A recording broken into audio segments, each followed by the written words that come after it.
तो आज हम चर्चा करेंगे योग के अष्टांग योग के तीसरे बिंदु आसन के ऊपर।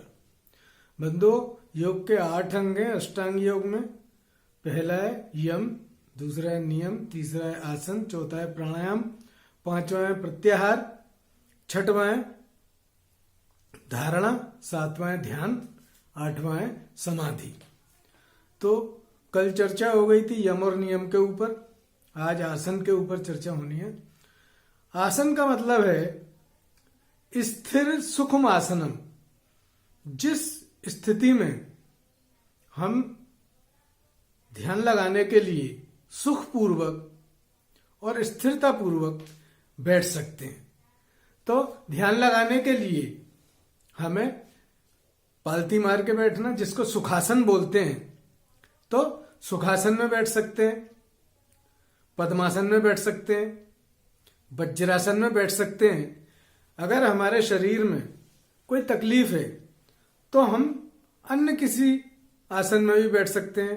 चारपाई पे लेट के भी ध्यान लगा सकते हैं, कुर्सी पे बैठ के ध्यान ऑफिस में है कुर्सी पे बैठ के भी ध्यान लगा सकते हैं। लेकिन श्रेष्ठ जो आसन होते हैं वो सुखासन, पद्मासन या वज्रासन होते हैं। तो इस आसन में बैठने के लिए हमें क्या करना चाहिए कि एक तो कुशाका आसन हो, जिसके ऊपर या तो मृगछाला हो या कोई गद्दी या कोई कंबल तह लगा के उसके ऊपर रख के और एक साफ कपड़ा बिछा ले, थोड़ा सा जमीन से ऊंचा हो। इस टाइप का बिछाने का आसन हम इस्तेमाल कर सकते हैं।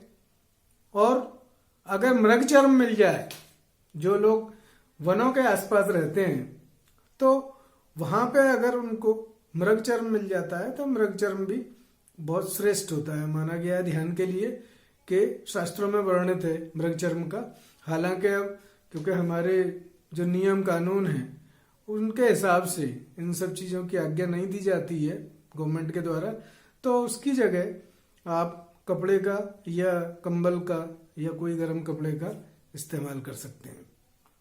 तो आसन में जब बैठ के जो ध्यान मुद्रा है उसके लिए या तो पद्मासन हो या सुखासन, जिसमें भी हम बैठेंगे तो कमर हमारी बिल्कुल सीधी होनी चाहिए 90 डिग्री पे जमीन से, और गर्दन भी सीधी होनी चाहिए और इधर उधर नहीं देखना है। बिल्कुल जो है गर्दन और कमर एक सीधी रेखा में रख के बैठ गए और हमें उस बैठ के फिर आज्ञा चक्र पे ध्यान लगाना होता है। तो ये जो है जो अगर कुछ समय बाद शुरू में जब हम ध्यान लगाते हैं तो कठिनाई हो सकती है।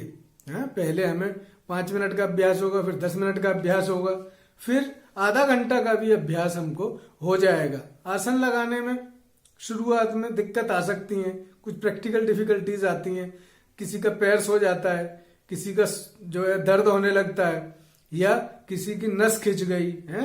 सो कुछ तकलीफें होती हैं, लेकिन धीमे धीमे जब हम डेली इसका ध्यान के लिए बैठना प्रारंभ करते हैं तो फिर आसन की भी सिद्धि हो जाती है, फिर हमें कोई कठिनाई नहीं होती है। जब दीर्घकाल के अभ्यास से आसन सिद्ध हो जाएगा फिर हमें कोई कठिनाई नहीं होगी। तो आसन का महत्व यही है कि आसन से हमारे परमात्मा में चित्त को एकाग्र करने में, ध्यान लगाने में बहुत सहायता मिलती है। बंधुओं, आसन जो है वो जब सिद्ध हो जाता है तो हमारा जो चित्त है वो जहां लगाते हैं फिर वो शरीर हमको तकलीफ नहीं देता है कि भाई कहीं शरीर में दर्द हो रहा है या कुछ हो रहा है, व्यायाम, फिर शरीर जो है हमारे तकलीफ देना बिल्कुल बंद कर देगा। तो ये आसन का महत्व है। आसन के बाद में फिर आता है प्राणायाम। तो प्राणायाम जो है वो चौथा अंग है। प्राणायाम बोलते हैं प्राण का नियमन करना। तो हमारा जो है प्राणायाम में क्या है, हम श्वास को अंदर लेते हैं, उसको अंदर की तरफ रोकते हैं, उसको अंतकुंभक कहते हैं। फिर प्राण को बाहर निकालते हैं और बाहर की तरफ रोकते हैं, उसको वायु कुंभक बोलते हैं। और जब कभी कभी हम जो है अंदर और बाहर की गति को रोक के एक स्तंभन प्राणायाम भी करते हैं। तो जो हम साधारण रूप से जब ध्यान के समय में प्राणायाम का जो उपयोग किया जाता है, तो प्राणायाम का महत्व क्या है? प्राणायाम का महत्व यह होता है कि जो हमारा मन इधर उधर भागता है, जब हम ध्यान लगाने बैठते हैं तो ये प्रॉब्लम होती है कि भाई आपने ईश्वर का आज्ञा चक्र पे ध्यान लगाना चालू करा, अब मन कहाँ पहुंच गया? ऑफिस में पहुंच गया, बाजार में पहुंच गया, किसी मित्र के पास पहुंच गया, हमें पता ही नहीं है, माइंड इधर उधर घूम रहा है। तो हमको जो है प्राणायाम क्या करेगा? प्राणायाम को आप ये समझ लीजिए, किसी आदमी को पानी में डुबो दो और उसको सांस मत लेने दो और पानी में ही डुबोया हुआ रखो, बाहर मत आने दो, तो उसको सबसे ज्यादा जरूरत किस चीज की होती है? प्राण की। वो एकदम प्राण खींचेगा। सो ये जो प्राणायाम है, प्राणायाम हमारे मन की लगाम है।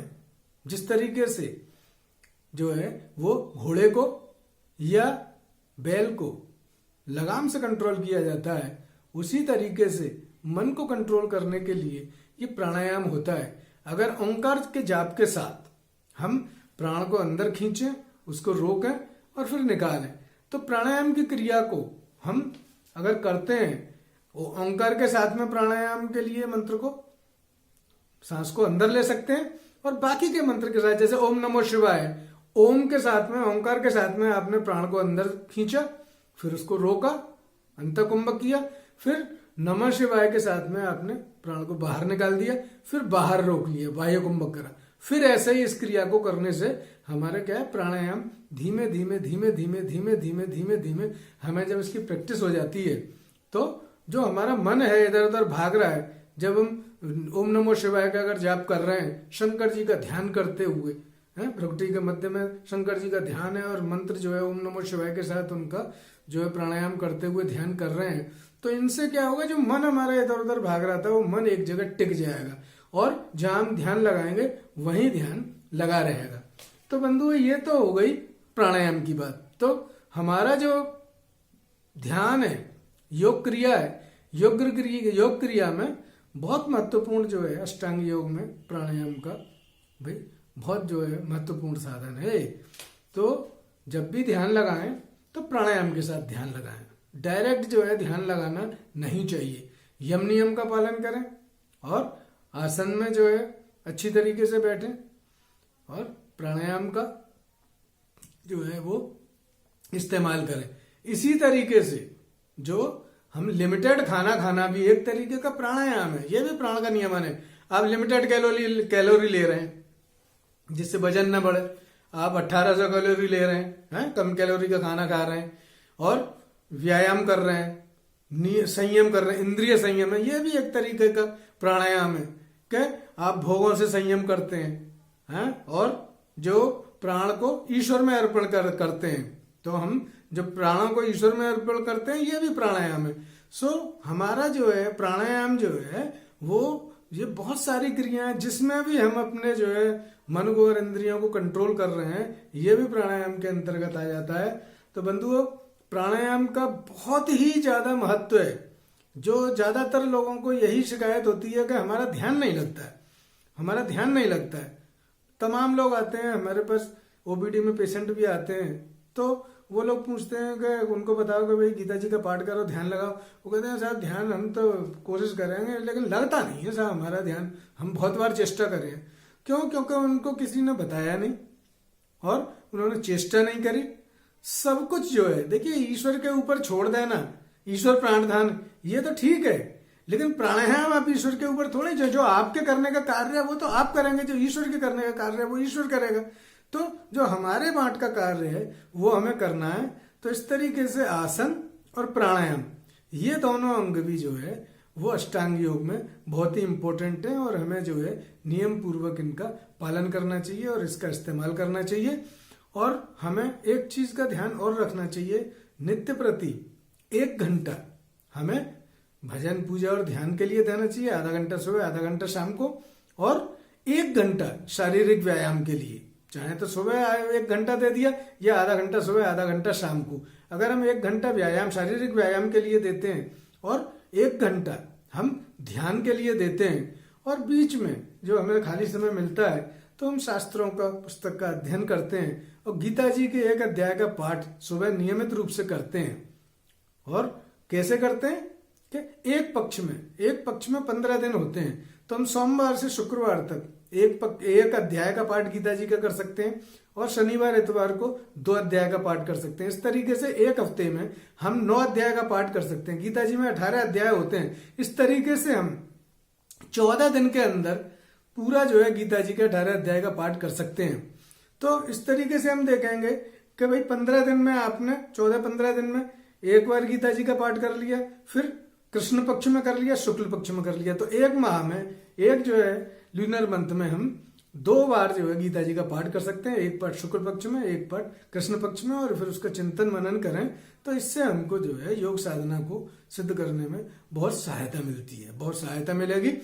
और बहुत सारी बीमारियों से अगर हम नियम संयम से रहें और एक्सरसाइज करते रहें, टहलते घूमते रहें, खान पान का संयम करें, बैलेंस डाइट लें, हाई फाइबर डाइट लें, इतनी जो है सब्जियां हैं, सब्जी फल की मात्रा जो है वो उचित मात्रा में लें, दूध भी पिएं, और हम जब संतुलित भोजन लेंगे, भजन ध्यान करेंगे, सात्विक आहार लेंगे और अपने मन को कंट्रोल करने की कोशिश करेंगे और अपने आप को सेल्फ एनालिसिस करेंगे, सेल्फ रेक्टिफिकेशन पर करेंगे, तो हमारे अंदर बहुत बड़ा चेंज आएगा। हाँ, और उस चेंज से हम दिन प्रतिदिन जो है सत्य की ओर खींचे चले जाएंगे और हमारा जो है योग मार्ग में योग यात्रा प्रारंभ हो जाएगी और एक दिन हमारी ईश्वर की कृपा से साधना जरूर सिद्ध होगी।